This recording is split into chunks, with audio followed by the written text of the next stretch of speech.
你有没有发现一个规律？上天若给一个人最大的才华，往往也给他最深的磨难，成就越是辉煌，命途越是坎坷，越满则亏，就是这个道理。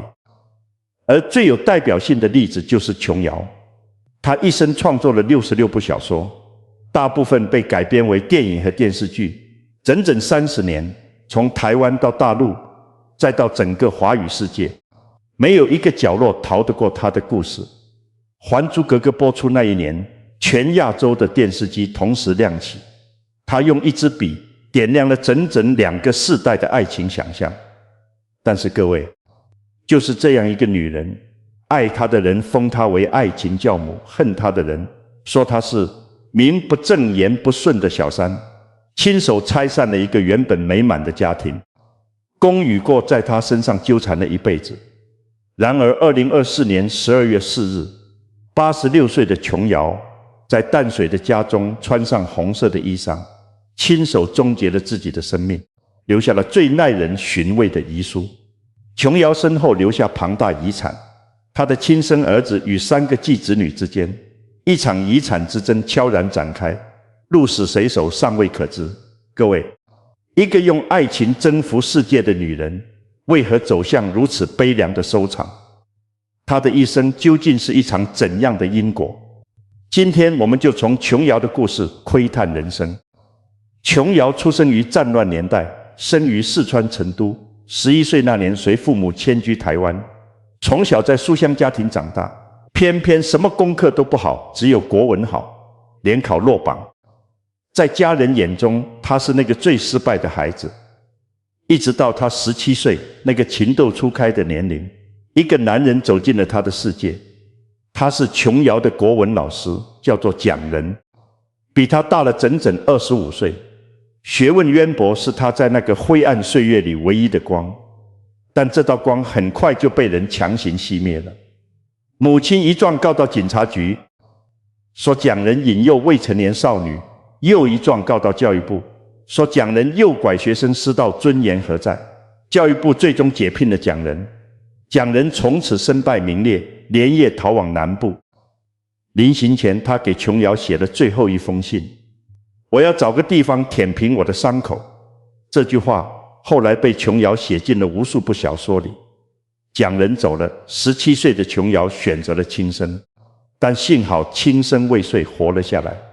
但是各位，这道伤从来就没有真正愈合过他，埋在他心底最深的地方，种下了他一生对爱情最根深蒂固的信念：爱情值得不惜一切。这个信念是他此后所有故事的起点，也是他一生所有业力的根源。1963年，25岁的琼瑶把自己的初恋故事写成了一部小说，叫做《窗外》，投稿出去，没有人要1次、2次、3次，通通被拒绝退稿。就在他几乎要放弃的时候，有一个人看到了他文字里燃烧的情感。这个人叫做平鑫涛，《皇冠》杂志的创办人，台湾文学圈最有话语权的男人。他看中的作家可以一夜成名。各位记住这个名字，他的出现改变了琼瑶的一生，不只是事业，还有他的命运。窗外在《皇冠》杂志连载，一夜爆红，而《皇冠》杂志也从此成为台湾最重要的文学出版社之一。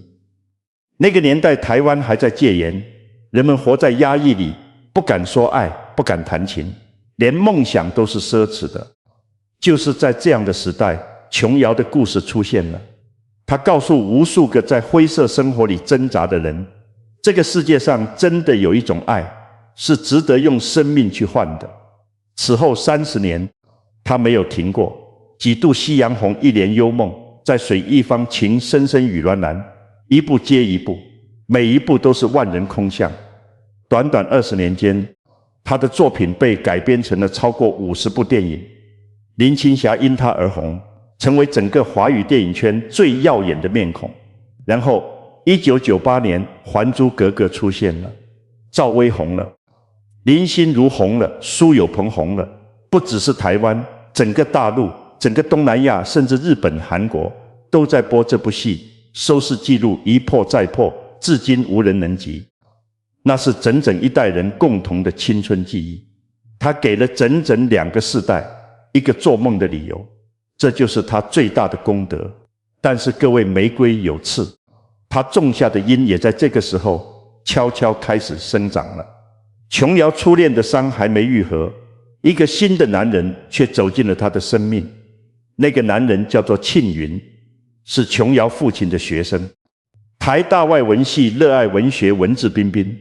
他来家里查阅资料，遇见了琼瑶，2个人因为文学走在一起。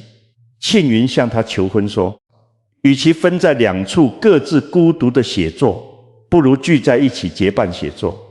各位，你们听到这句话有没有觉得哪里不对？他说的是写作，不是爱情。但琼瑶点头了。婚前他坦白告诉庆云，初恋老师会永远活在他心里。庆云当场暴怒，婚礼取消。但隔天他反悔了，回来说，我就不相信你对我的爱不会越来越深。这段婚姻从第一天起就已经埋下了裂缝。一段从逃避出发的婚姻从来就不会有好结局。婚后的生活远比他想象的残酷。为了要不要买一个粽子，2个人都会争吵。庆云郁郁不得志，开始怨恨琼瑶谋杀了他的写作梦想。他曾经当着琼瑶的面说，如果不是为了上班养活你，我早就已经成作家了。这句话像一把刀。更糟糕的是，庆云后来染上了毒瘾，彻夜不归。2人每次争吵，他就会说，我知道你对我什么都不满意，因为你心里始终有那个人，你忘不掉他。反观琼瑶事业越来越风生水起，2个人的距离越来越远。1964年结婚5年之后，琼瑶决定离婚。她的母亲不但没有劝阻，反而对她说了一句话，一个坏鸡蛋你咬了一口，知道是坏的，难道还要把它吃完吗？就这样，婚姻结束了。这段婚姻留下了一个儿子，琼瑶本名陈泽，儿子随他姓陈，叫做陈宗维，一个在父母的裂缝里长大的孩子。而就在这个时候，平鑫涛再次出现在他的生命里。平鑫涛帮琼瑶在皇冠杂志社斜对面租了一套房子，亲自送来一台电唱机，里面放着他最爱的古典音乐唱片。他对他说，只要你不停下你的笔，你就负担得起不止这栋房子，你将来还会拥有一个你想象不到的世界。一个刚刚离婚孤身带着孩子的女人，在最脆弱的时候遇到一个这样的男人，他懂她，支持她，为她安排好一切，她怎么可能不动心？但问题来了，平鑫涛已经是有妇之夫，妻子林婉珍出身富裕家庭，本身是得奖画家，能干独立贤惠。当年平鑫涛创办《皇冠》杂志的第一桶金来自林婉珍的娘家杂志。初创那些年，林婉珍负责管账、打包邮寄，是丈夫最坚定的支持者。2个人还育有3个子女，这就是平鑫涛身后站着的那个家。但是爱情从来不管这些。琼瑶住的那套房子就在平鑫涛家的正对面。林婉珍后来在回忆录里写道，有一天她正在上班，佣人跑来告诉她，对面的那个女人穿着一身锦缎新衣，跑来问平鑫涛衣服好不好看。林婉珍愣住了，你有新衣服，为什么要跑去问别人的丈夫好不好看？还有一次深夜，平鑫涛迟迟不回家，林婉珍鼓起勇气打电话到琼瑶家找人。琼瑶在电话里说，他在我这里打麻将，你要来把他接走吗？林婉珍震惊了，结婚这么多年，她从来不知道丈夫竟然还会打麻将。林婉珍曾经亲自上门找琼瑶谈判，琼瑶当场答应退出。但隔天平鑫涛照旧出现，一切没有改变。据琼瑶所说，她曾经多次试图分手，甚至不惜扬言要嫁给别人，逼迫平鑫涛放手。平鑫涛听到消息，急得连忙赶来阻止。有一次2人在乌来的山路上争执，平鑫涛把车停在悬崖边，2人抱头痛哭。平鑫涛对琼瑶说，我的孩子还小，请你等我几年。就这样，琼瑶等了整整8年。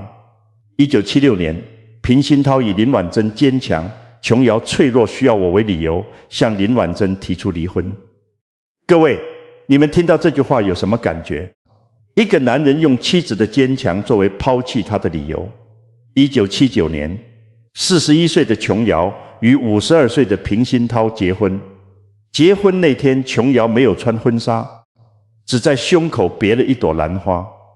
林婉珍后来在回忆录里写道，她曾经想过跳台北桥，但她跳不下去，因为她还有3个孩子。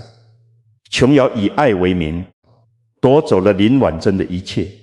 琼瑶种下的因还没有结束，她以为最难熬的日子已经过去了，她不知道真正的算账现在才开始。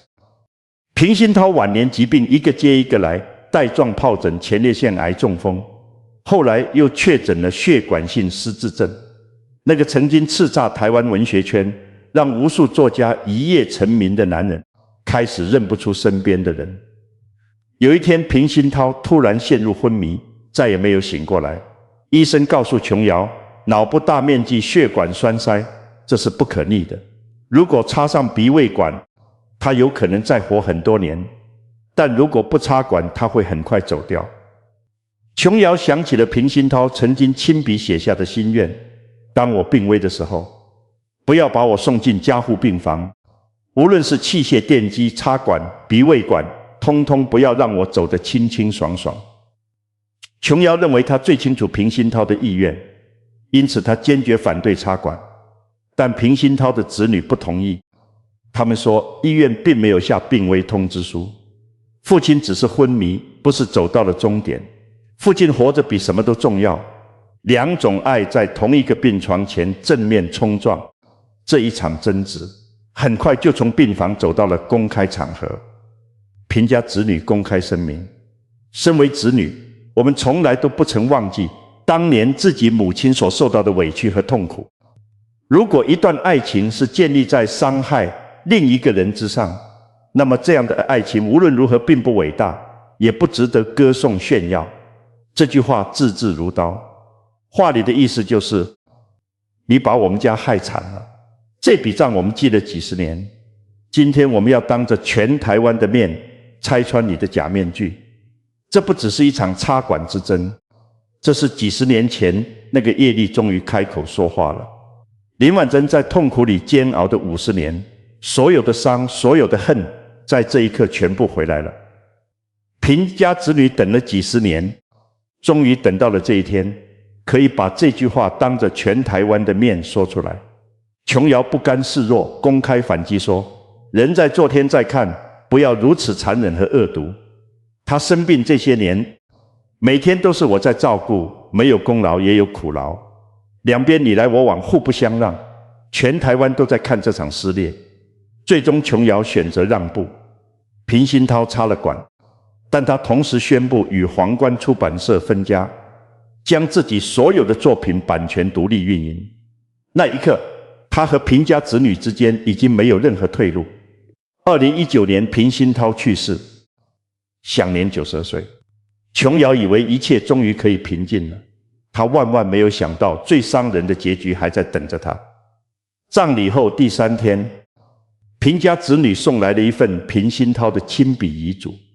琼瑶打开来看，遗嘱上写明，除了给琼瑶法定的特留份之外，皇冠出版社留给平家子女，其余财产全部留给3个孙辈。琼瑶愣住了，她在自传里写道，一直以来我以为我们夫妻其财产共管，糊里糊涂分不清，每次我提起他总是笑而不谈。原来他早就清清楚楚写明白了。除了遗嘱之外，琼瑶还发现平鑫涛在银行里有2个秘密保险箱，他不知道里面有什么。那把钥匙掌握在平家子女手中。他爱了她56年，走过了舆论的批评，走过了继子女的对立，走过了他失智的那些年，最后才发现这个男人的秘密，他连问都问不到。据媒体估计，琼瑶一生累积的版权费超过44亿新台币。这些钱是他用一生的心血换来的，但他的遗产归属至今仍然充满争议。各位，这就是第三个业力的代价，不是一个人受苦，是所有人都在这场爱情的漩涡里付出了各自的代价。他以为种下的因已经还清了，他不知道最后一笔账，他要用自己的生命来偿还。平鑫涛走了之后，琼瑶的世界安静得可怕。几十年来，他的生命里永远有他，他催他写作，他陪他熬夜，他为他张罗一切，他负责燃烧，他负责守着那团火，两个人缺一不可。现在那个守火的人不在了，他搬去了淡水，一个人住在面海的公寓里。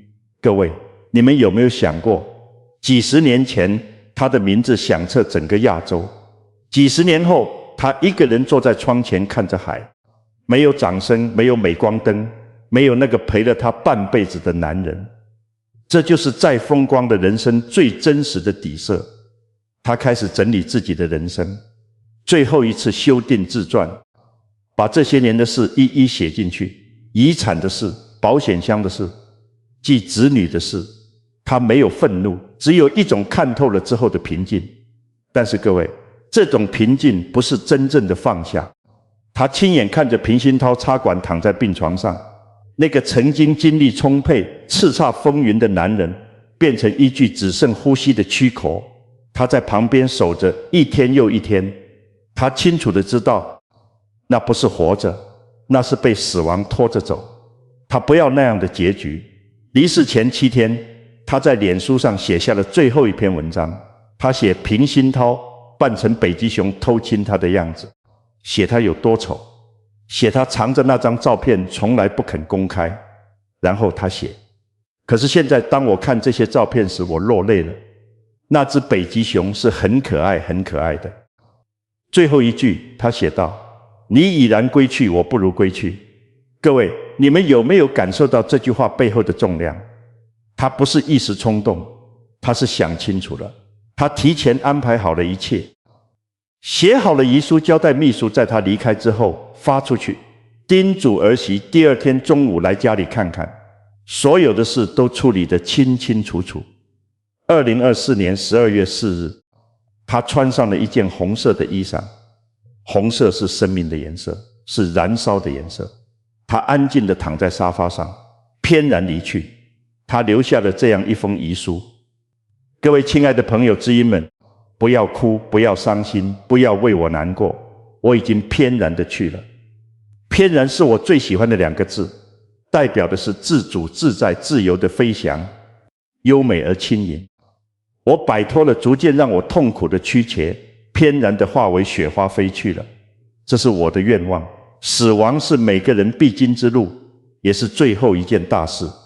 我不想听天由命，不想慢慢枯萎凋零，我想为这最后的大事做主。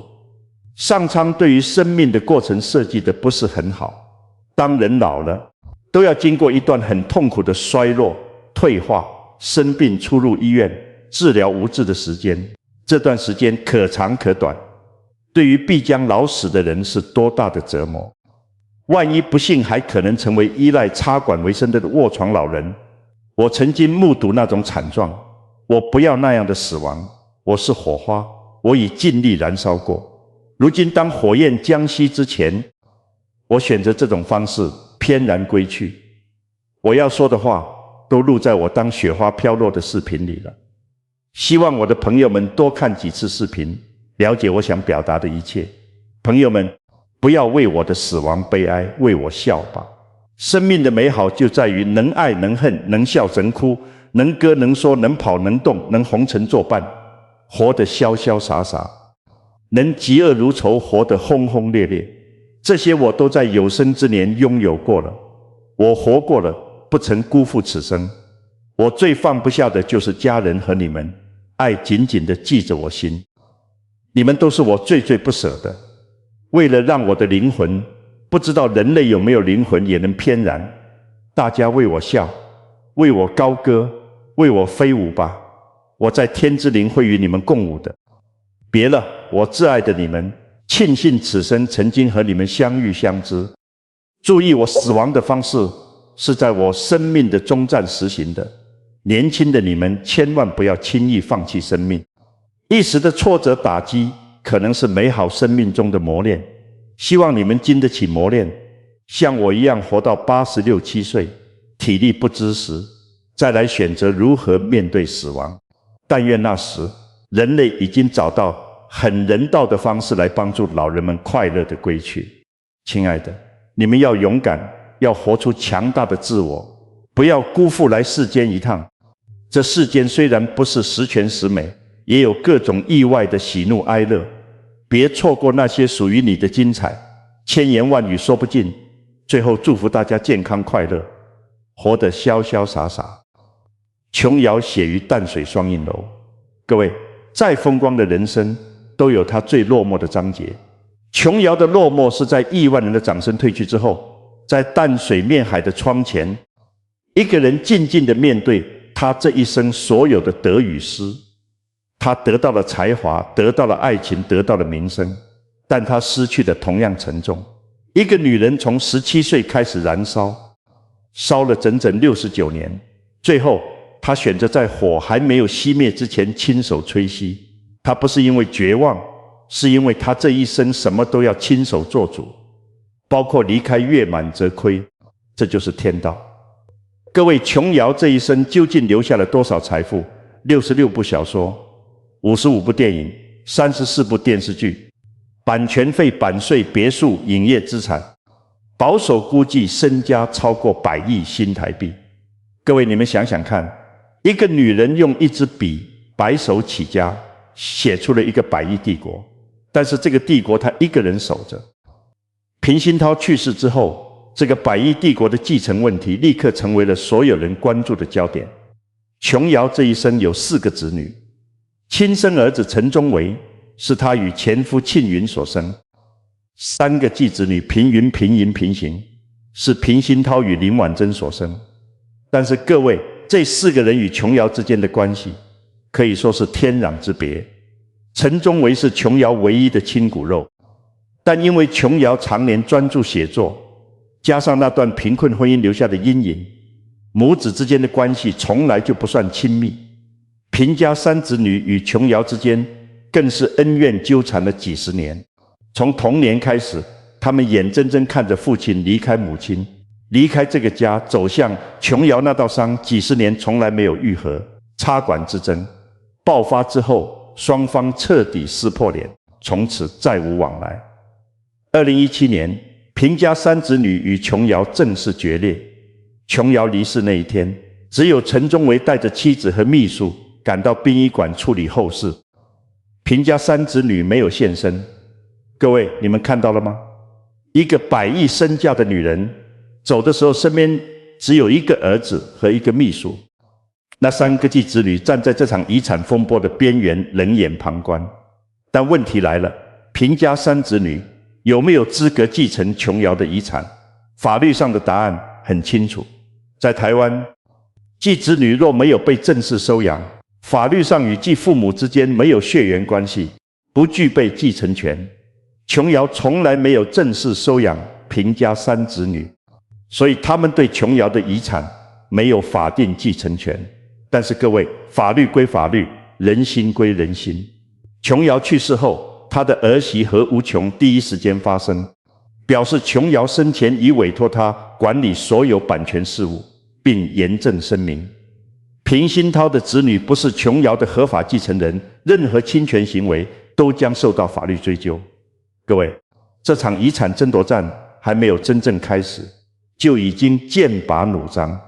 一个100亿帝国，一个亲生儿子，3个决裂的继子女，加上一个强势介入的儿媳，这场仗恐怕还有得打。但是各位，不管这场仗最后怎么打，有一件事是确定的，琼瑶用一生建立的这个帝国，她自己1分钱都带不走。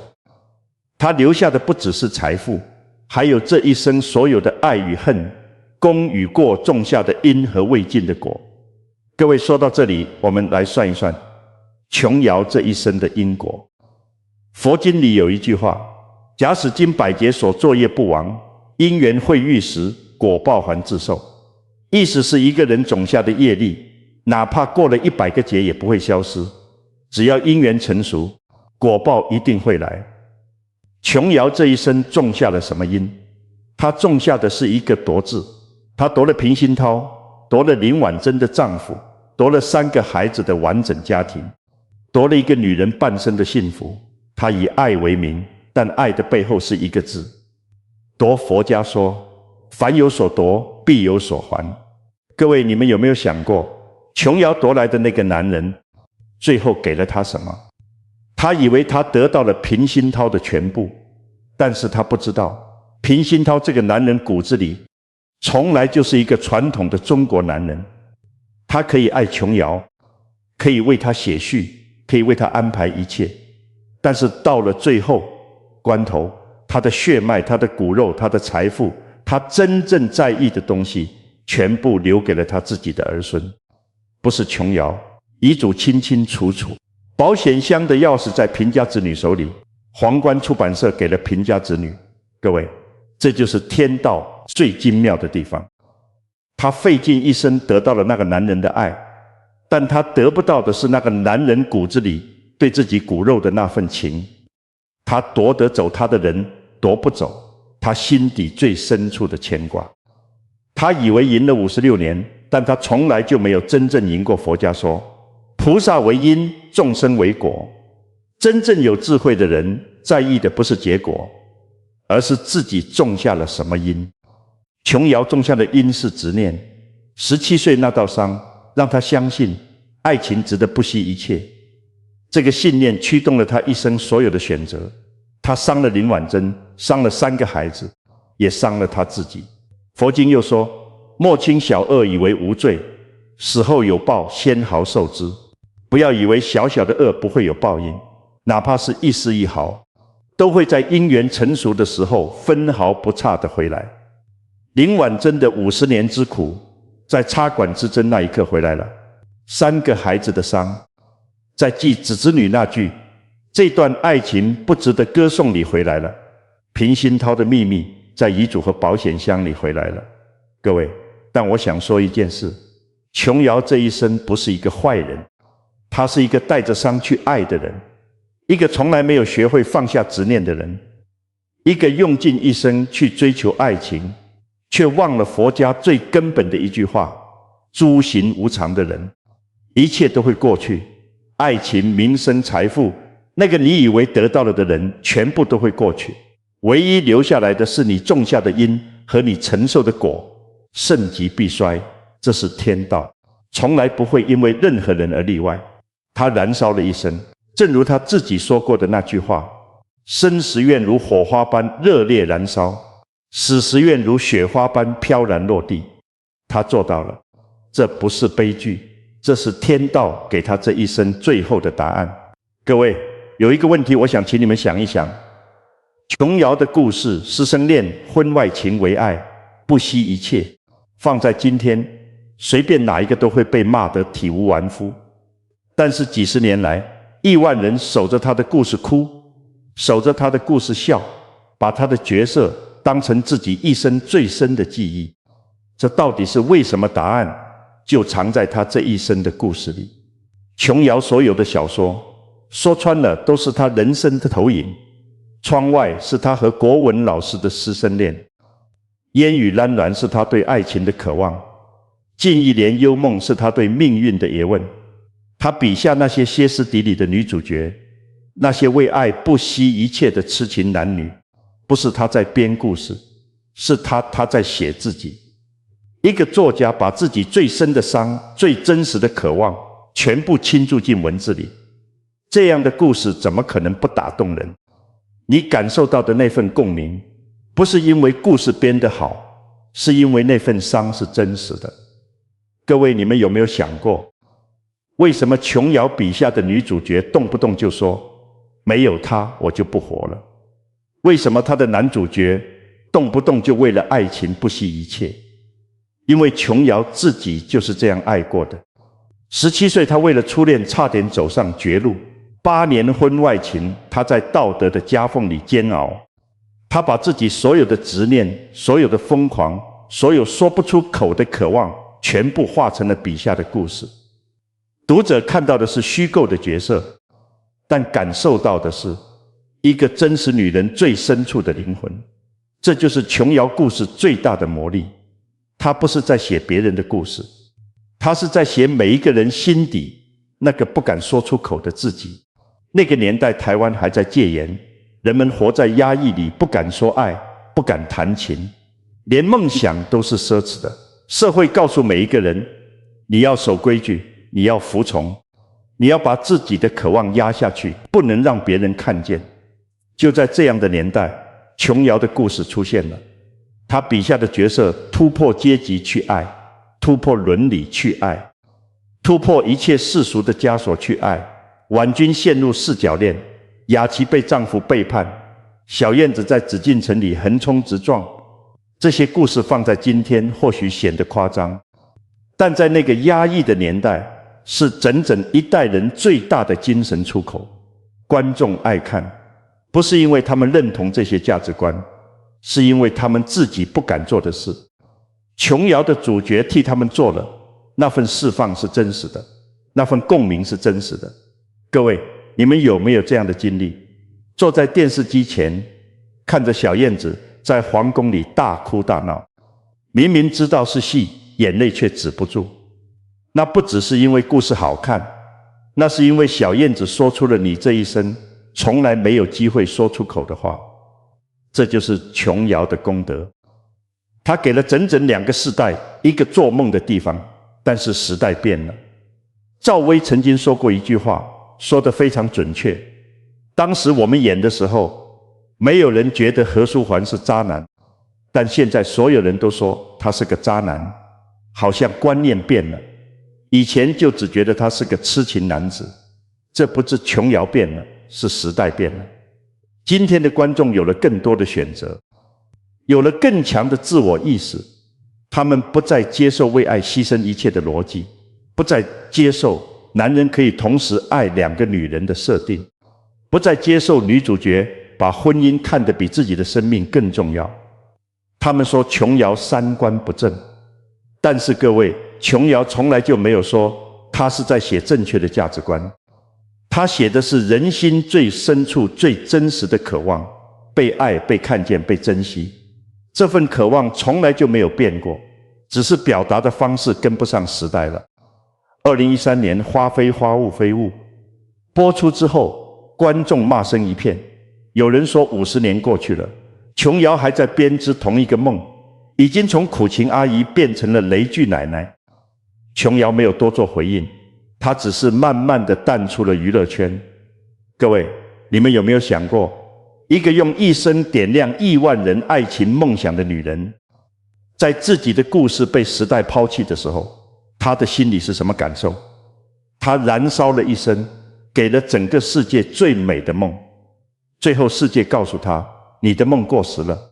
这或许是她这一生比任何爱情挫折都更深的一道伤。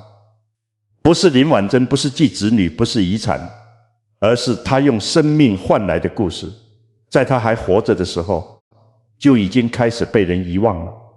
但是各位，即使到了今天，每一次《还珠格格》重播，收视率依然居高不下，每一次琼瑶的名字出现，依然会有人停下来，想起自己某一段青春岁月，某一个曾经让自己心动的人，某一种曾经让自己觉得活着很美好的感觉。这说明什么？说明琼瑶的故事从来就没有真正过时，过时的只是她的表达方式。但那份对爱情最纯粹的渴望，那份相信这个世界上真的有一种爱值得用生命去换的信念，这份东西住在每一个人的心底，从来就没有离开过。他的故事之所以能打动人，不是因为三观正不正，是因为他敢把人心最深处那个不敢承认的自己大声地说出来。这就是琼瑶留给这个世界最珍贵的东西。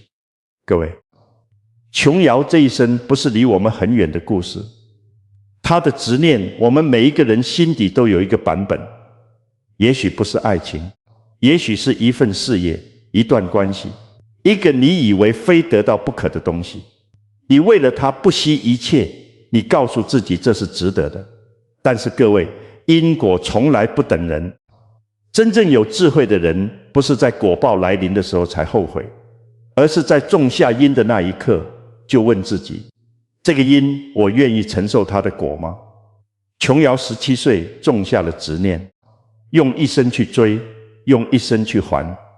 各位，你这一生有没有一个执念，让你付出了你没有预料到的代价？有没有一段感情，一个决定，一件你以为是对的事，后来才发现他伤了你不该伤的人？趁现在还来得及问问自己，不是要你后悔，不是要你自责，而是易经告诉我们，潜龙在渊不是终点，是一个重新选择的机会。每一天都是一个新的因，你今天种下的就是你明天承受的。种善因得善果，这是天道给我们每一个人最公平的礼物。各位，琼瑶这一生用一支笔点亮了整整2个世代的爱情想象，她让亿万人相信这个世界上真的有一种爱是值得的。但是她自己的爱情从来就不圆满，师生恋被拆散，第一段婚姻以失败收场，8年婚外情换来了她想要的那个人，但那个人最后在遗嘱里把所有的秘密都带走了。他用一生去爱，用一生去还。各位，我想在结束之前再多说几句话。琼瑶的故事表面上是一个关于爱情的故事，但说到底，它是一个关于人性的故事。佛家说，万般带不走，唯有业随身。一个人这一生，不管积累了多少财富，不管得到了多少名声，不管爱过多少人，走的时候什么都带不走。唯一跟着你走的是你这一生种下的业和你这一生做过的选择。琼瑶走的时候带走了什么？她带走了她对平鑫涛的爱，那份爱。从第一次在台北火车站见面，到最后在脸书上写下你已然归去，我不如归去，56年从来没有动摇过。这是他这一生唯一真正属于他自己的东西。各位，琼瑶这一生最大的遗憾，或许不是那些他伤过的人，不是那些他没有得到的东西，而是他从来就没有学会放下。放下初恋的伤，放下对爱情的执念，放下那个爱就要义无反顾不惜一切的信念。易经坤卦说，地是坤，君子以厚德载物。大地之所以能承载万物，是因为它有足够的厚度，足够的宽容，足够的放下。一个人只有学会放下，才能真正承载更多。琼瑶有才华，有名声，有财富，有爱情，但她没有学会放下，这是她一生最深的功课，也是她留给我们每一个人最重要的提醒。各位，爱是人生最美好的东西，但爱不是人生的全部。当爱变成执念，当执念变成业力，当业力开始结果，天道是不会手软的。佛家说，苦海无边，回头是岸。不管你现在走到了哪里，不管你种下了什么因，不管你正在承受什么果，只要你愿意回头，只要你愿意放下岸，就在那里。各位，琼瑶的故事是一面镜子，照出了人心对爱情最深的渴望，也照出了执念最终的代价。看完他的故事，如果你心底有什么触动，如果你想到了自己的某一个执念，某一个选择，某一个你种下的因，不是要你后悔，不是要你自责，而是问问自己，这一生我有没有好好爱过自己？一个人一旦种下了执念，就像月亮开始圆的那一刻，盛极必衰，得到的越多，失去的越深，月满则亏，这是天道，从来不会因为任何人而例外。但是各位，我想用琼瑶自己的话来结束她的故事。她说，但愿我生之时如火花般热烈燃烧，死之际如雪花般飘然落地。活一天就要维持炙热的心，死的时候要保持没被污染的灵魂，像雪花般飘然落地，化为尘土。这样的人生就是我想要的人生。各位，他做到了。不管这一生有多少争议，不管他种下了多少业力，不管天道让他承受了多少果报，他燃烧了，他爱过了，他活过了，他没有辜负他自己。易经说，天行健，君子以自强不息。琼瑶这一生，不管你如何评价他，有一件事是无可否认的，他从来就没有停止过燃烧。从17岁到86岁，他一直在燃烧，最后他化为雪花，飘然落地。